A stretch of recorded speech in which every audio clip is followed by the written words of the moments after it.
Hello everyone, अगर आप भी यूपी पुलिस की तैयारी करते हैं और 8, 9 और 10 जून को आपका भी एग्ज़ाम है, तो ये 10 मिनट का वीडियो आपके लिए बहुत इंपॉर्टेंट होने वाला है। आज की इस 10 मिनट की वीडियो में हम 25 ऐसे क्वेश्चंस डिस्कस करेंगे जो प्रीवियस ईयर में हर बार पूछे जाते हैं।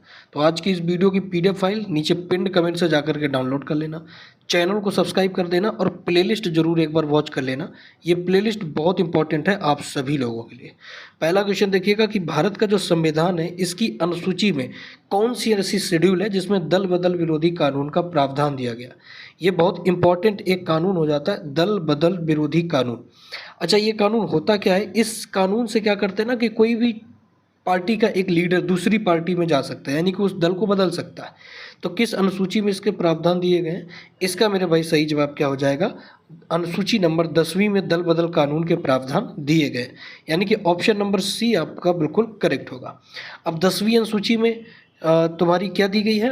दल बदल विरोधी कानून वगैरह जो है 10वीं अनुसूची में ये आपको दिया गया है। अब भारत के नियंत्रक महालेखा परीक्षक यानी कि सीएजी जो होते हैं, नियंत्रक महालेखा परीक्षक सीएजी, इसकी नियुक्ति कौन करता है? ये बहुत इंपॉर्टेंट है, ये क्वेश्चन काफ़ी इंपॉर्टेंट है।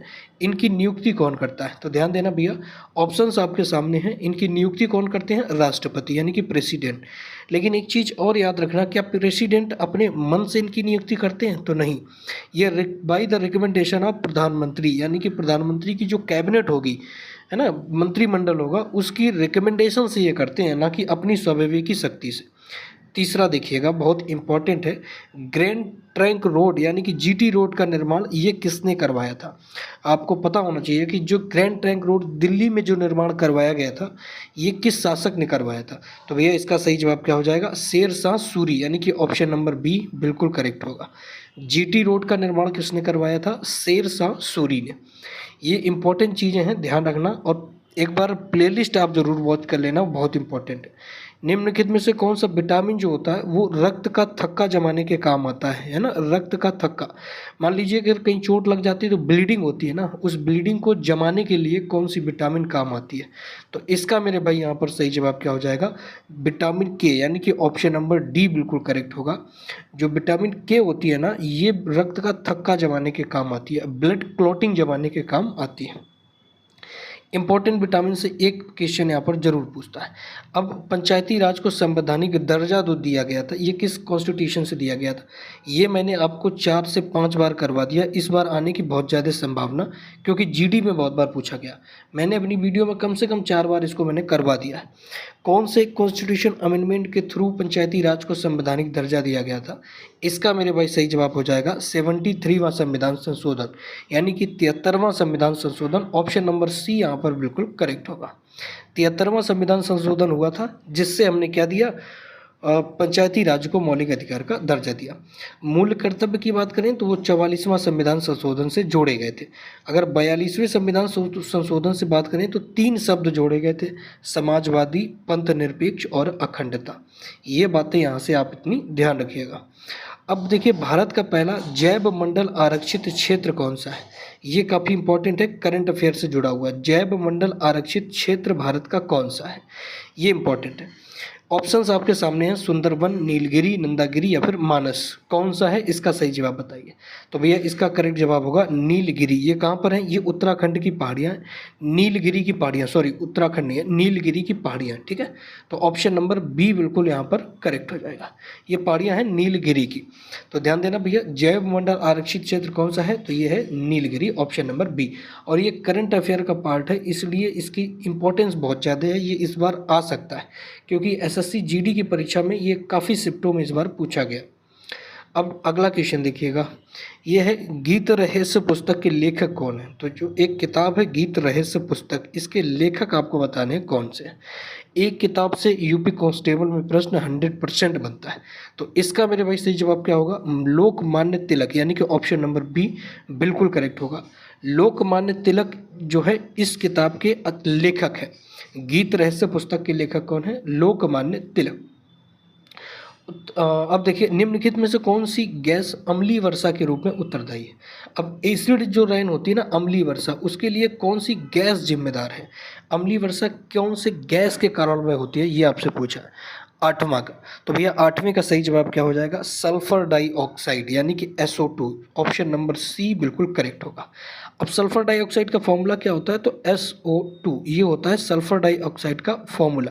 तो इसी के कारण जो है आपकी गैस बनती है, ये इसी गैस के कारण अम्लीय वर्षा होती है यानी कि एसिडिक रेन होती है। ध्यान देना इस चीज़ को। अब भारतीय राष्ट्रीय कांग्रेस के प्रथम मुस्लिम अध्यक्ष कौन थे? तो जो राष्ट्रीय कांग्रेस बनी थी NIC, इसके पहले प्रथम मुस्लिम अध्यक्ष कौन बने थे, ये आपसे पूछा गया। मुस्लिम अध्यक्ष कौन थे? बदरुद्दीन तैयब जी, अब्दुल कलाम आज़ाद, या फिर हकीम अजमल खान, या फिर मोहम्मद अली जिन्ना। ये प्रश्न मैं इसलिए करवा रहा हूँ क्योंकि ये प्रश्न सिमिलर एक ऐसा भी लेखपाल में देखा गया था। तो इसका मेरे भाई सही जवाब क्या हो जाएगा? बदरुद्दीन तैयब साहब, यानी कि ऑप्शन नंबर ए बिल्कुल करेक्ट होगा। बदरुद्दीन तैयब INC के इंडियन नेशनल कांग्रेस के पहले मुस्लिम अध्यक्ष थे। ये बात आपको ध्यान रखनी होगी, ये बात आपको ध्यान रखनी होगी। पृथ्वी के वायुमंडल में ओजोन परत ये किस मंडल में पाई जाती है? तो भैया जो ये ओजोन लेयर होती है ना, ओजोन लेयर जो सूर्य की अल्ट्रावायलेट किरणों को रोकती है, ये किस मंडल में पाई जाती है? तो ओजोन का फॉर्मूला आप जान लीजिए O3। ओजोन का फॉर्मूला होता है O3। ये किस मंडल में पाई जाती है, ये काफ़ी इंपॉर्टेंट है। तो इसका मेरे भाई सही जवाब होगा समताप मंडल, यानी कि ऑप्शन नंबर बी बिल्कुल करेक्ट होगा। तो ओजोन लेयर जो होती है ये समताप मंडल में पाई जाती है। अब 11वां देखिए, पॉलिटी से एक अच्छा प्रश्न है कि राज्यसभा के सदस्यों का कार्यकाल कितने वर्ष का होता है? यहाँ पर ध्यान रखना भैया, कार्यकाल की बात की जा रही, कितने वर्षों का कार्यकाल होता है राज्यसभा के सदस्यों का। तो आइए लोकसभा के बारे में पहले चर्चा कर लेते हैं। तो लोकसभा का 5 ईयर्स का कार्यकाल होता है, 5 ईयर्स का। हर 5 साल में वोटिंग होती है, जनता के द्वारा चुने जाते हैं। अब राज्यसभा की अगर बात करें, राज्यसभा की, तो इनका कार्यकाल मेरे भाई 6 ईयर्स का होता है, 6 ईयर्स का। और 1/2 यानी कि जो जो आधे सदस्य होते हैं, 1/3 सदस्य होते हैं, ये 2 साल में बदलते हैं। 1/3 जो सदस्य होते हैं ये हर 2 साल में यहाँ पर चेंज होते रहते हैं, ये बात आप ध्यान रखना। अब भारत का नेपोलियन किसे कहा जाता है? ये बहुत इंपॉर्टेंट क्वेश्चन हिस्ट्री से आता है। भारत का नेपोलियन, ऑप्शन आपके सामने है, चंद्रगुप्त मौर्य, समुद्रगुप्त, हर्षवर्धन, या फिर स्कंदगुप्त। इसका मेरे भाई सही जवाब क्या हो जाएगा? समुद्रगुप्त, यानी कि ऑप्शन नंबर बी। भारत का नेपोलियन किसको कहते हैं? समुद्रगुप्त को। बी आपका बिल्कुल करेक्ट हो जाएगा। मौर्य वंश के संस्थापक कौन थे? तो ध्यान रखना वो थे चंद्रगुप्त मौर्य। ठीक है। अब देखिए अगला प्रश्न, ऑपरेशन फ्लड किससे संबंधित है? ऑपरेशन फ्लड मैंने आपको 3 से 4 बार अपने वीडियोस में करवाया है। ऑपरेशन फ्लड ये किससे संबंधित है? तो ध्यान देना भैया, हरित क्रांति के अंदर 3 से 4 बार करवा चुका हूँ। हरित क्रांति के अंदर एक ऑपरेशन फ्लड भी लाया गया था, जिससे दूध की क्रांति, या फिर इसको हम श्वेत क्रांति भी बोलते हैं, यानी कि ऑप्शन नंबर बी मेरे भाई यहाँ पर बिल्कुल करेक्ट होगा। और ऑपरेशन फ्लड किससे संबंधित था? तो ये मिल्क प्रोडक्शन से संबंधित था। मिल्क प्रोडक्शन से ये क्या था? ये भैया संबंधित था, मिल्क प्रोडक्शन। ठीक है, ध्यान रखना इस चीज़ को। दूध के उत्पादन से ये श्वेत क्रांति या फिर ऑपरेशन फ्लड। और ऑपरेशन फ्लड के अगर पूछा जाए कई बार कि जनक कौन है, तो वो है वर्गीस कुरियन। ध्यान रखना। निम्नलिखित में से कौन सा युग्म सुमेलित सही कीजिए। सही युग्म को आपको सुमेलित करना है। यहाँ पर हीराकुंड बांध दिए गए हैं और ये किस नदी पर है ये आपको बताना है। तो कौन सा जो जोड़ा है वो बिल्कुल करेक्ट होगा। तो इसका मेरे भाई यहाँ पर सही जवाब क्या हो जाएगा? भाखड़ा नागल की अगर मैं बात करूँ तो ये सतलज नदी के किनारे बसा हुआ है, भाखड़ा नागल। हीराकुंड ये कृष्णा नदी पर है। तो ये सारे के सारे आप देख लेना। भाखड़ा नागल जो होगा ये सतलज नदी के किनारे बसा हुआ है। जो डैम है भाखड़ा नागल ये सतलज नदी के तट पर बना हुआ है, यानी कि ऑप्शन नंबर बी यहाँ पर मेरे भाई बिल्कुल करेक्ट होगा। नेक्स्ट देखिए, भारतीय संविधान का कौन सा अनुच्छेद समानता का अधिकार प्रदान करता है? अनुच्छेद कौन सा है जो समानता का अधिकार प्राप्त करता है? अच्छा, मैंने कल भी इसको करवाया था कि इसी अनुच्छेद को B.R. अम्बेडकर के द्वारा, ठीक है, अम्बेडकर के द्वारा क्या बोला गया था? Soul of Indian constitution, soul of Indian constitution, यानी कि संविधान की आत्मा बोला गया था। तो इसका मेरे भाई सही जवाब क्या होगा? 14, 19, 21 या फिर 32? फटाफट जवाब दीजिए। इसका मेरे भाई यहाँ पर सही जवाब क्या हो जाएगा? 15 का ऑप्शन नंबर समानता का अधिकार की यहाँ पर बात की जा रही है। अच्छा, समानता के अधिकार को इन्होंने नहीं बोला था, ठीक है। ये बात आप यहाँ से ये बात अपनी नोट से हटा लीजिएगा। समानता के अधिकार को नहीं बोला था उन्होंने, क्या बोला था, जो कानून होता है ना वो सभी के दायरे में आना चाहिए, उसको आर्टिकल 32 को बोला था। लेकिन यहाँ पर आर्टिकल 14 बिल्कुल करेक्ट होगा, यानी कि ऑप्शन नंबर ए बिल्कुल करेक्ट है। 14 नंबर आर्टिकल बिल्कुल करेक्ट होगा। आर्टिकल 14 कहता है समानता के अधिकार को। वो संवैधानिक जो कानून होते हैं ना उनका दायरा छोटे से छोटे और बड़े से बड़े लोगों के पास पहुँचे, उनका जो वो जो अनुच्छेद था उसको बी आर अम्बेडकर ने बोला था कि ये है इंडियन कॉन्स्टिट्यूशन की soul. My experiment with truth, ये किसकी आत्मकथा है, काफ़ी इंपॉर्टेंट है। माई एक्सपेरिमेंट विद ट्रुथ, ये किसकी आत्मकथा है, नेहरू, सुभाष चंद्र बोस की, महात्मा गांधी की या फिर सरदार पटेल की।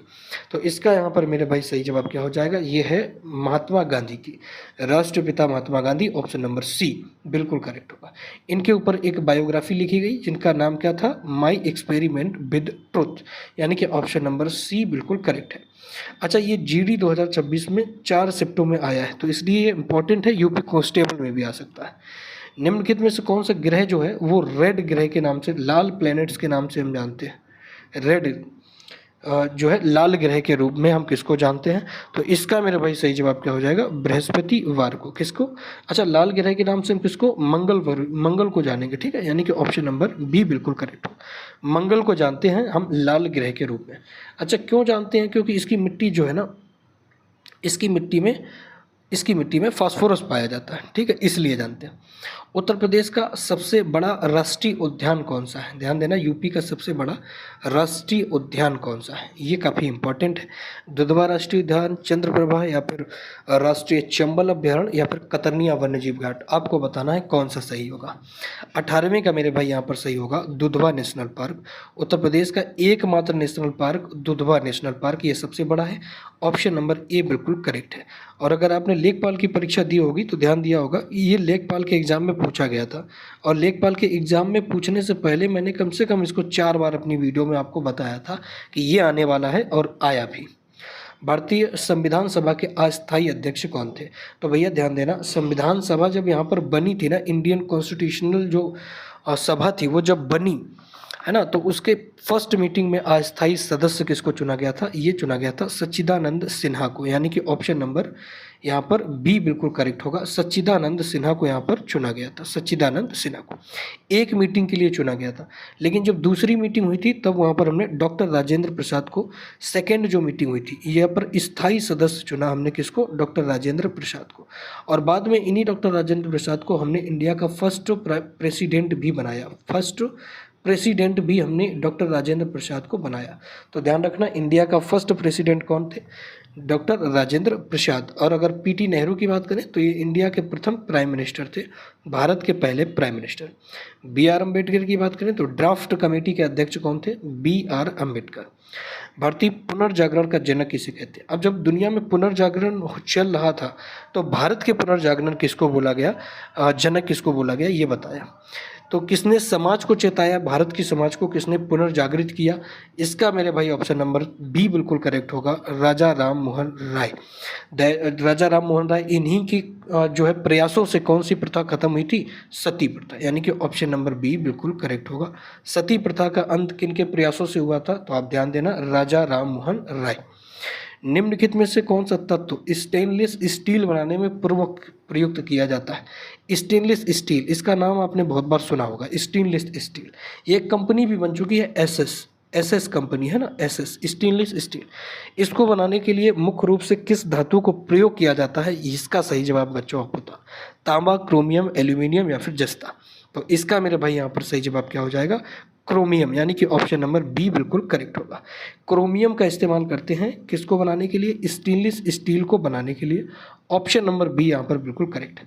अच्छा, कितने क्वेश्चंस आपके ठीक हो रहे हैं इस 25 में से, आप एक बार कमेंट करके मुझे ज़रूर बता देना, और प्लेलिस्ट एक बार आप वॉच कर लेना। यकीन मानना, इस प्लेलिस्ट से आपको कम से कम 40 से 50 क्वेश्चन हम आपको यहाँ से बिठा के देंगे, यानी कि लगभग अगर 38 क्वेश्चन आपके आते हैं तो मान के चलिए जीएस के 38 क्वेश्चन में कम से कम 10 से 12 क्वेश्चन हम इस प्लेलिस्ट से ही फंसाएंगे।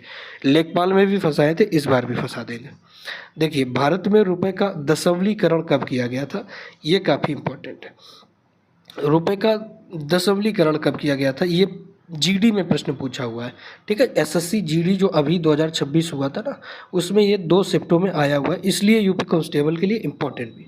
तो इसका मेरे भाई यहाँ पर सही जवाब कौन सा होगा, आप फटाफट कमेंट में बताइए। तो इसका सही जवाब होगा 1957, यानी कि ऑप्शन नंबर बी यहाँ पर बिल्कुल करेक्ट हो जाएगा, option number B. Next question देखिए, विश्व का सबसे बड़ा डेल्टा कौन सा है। अब डेल्टा के बारे में पूछा गया, तो विश्व का सबसे बड़ा जो आपका डेल्टा होगा, सबसे बड़ा डेल्टा, विश्व की बात कर रहा, भारत की नहीं, तो आपको यहाँ पर सही जवाब क्या देना होगा, नील डेल्टा या फिर Ganga Brahmaputra delta, Mississippi delta या फिर अमेजन डेल्टा। तो इसका मेरे भाई यहाँ पर सही जवाब क्या हो जाएगा, गंगा ब्रह्मपुत्र पर बनने वाला डेल्टा, यानी कि ऑप्शन नंबर बी बिल्कुल करेक्ट होगा। तो जो गंगा नदी और ब्रह्मपुत्र नदी पर जो डेल्टा बनता है वो विश्व का सबसे बड़ा डेल्टा भी है, यानी कि ऑप्शन नंबर बी यहाँ पर बिल्कुल करेक्ट होगा। काकोरी कांड किस वर्ष हुआ था, ये मैंने अपनी वीडियो में बहुत बार करवा चुका हूँ, सबसे 8 से 10 बार करवा चुका। काकोरी कांड कब हुआ था, इसका मेरे भाई यहाँ पर सही जवाब क्या हो जाएगा, ये हुआ था 1925 में, ऑप्शन नंबर बी यहाँ पर बिल्कुल करेक्ट है, ध्यान रखना इस चीज़ को।